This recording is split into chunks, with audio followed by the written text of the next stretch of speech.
दुर्गा पूजन का विशेष महत्व होता है और दुर्गा पूजा अगर सही ढंग से की जाए तो फिर हमें उसका फल भी दुगना मिलता है और माता प्रसन्न भी होती है। तो अब मैं बताती हूँ आपको कि किस तरह से पूजा करें।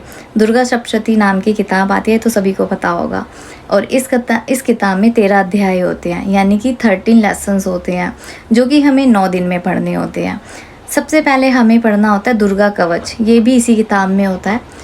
दुर्गा कवच पढ़ने के बाद श्री अर्गला स्तोत्र, ये भी इसी किताब में होता है और इसके बाद श्री कीलकम, ये भी इसी किताब में होता है।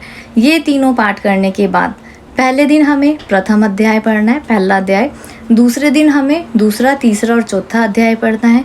तीसरे दिन हमें 5वां और छठा अध्याय पढ़ना है। चौथे दिन 7वां, 5वें दिन 8वां, छठे दिन 9वां और 10वां अध्याय पढ़ना है। 7वें दिन 11वां, 8वें दिन 12वां और 9वें दिन 13वां अध्याय पढ़ना है।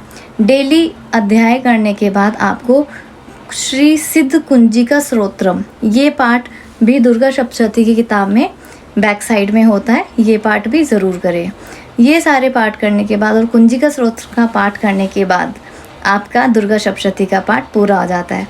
अगर आप इस सीक्वेंस में दुर्गा सप्तशती का पाठ करेंगे तो माँ प्रसन्न भी होगी और इसका फल भी आपको जल्दी ही मिलेगा। विशेष बात यह है कि आप डेली जब अध्याय करते हैं तो श्री सिद्ध कुंजिका स्तोत्रम का पाठ ज़रूर करें, क्योंकि उसको पढ़ने के बाद ही दुर्गा सप्तशती पूरी होती है। तो इस बात का विशेष ध्यान रखें और माँ फिर जल्दी ही प्रसन्न होगी और आपकी सभी इच्छाएं पूरी करेंगी। जय माता दी।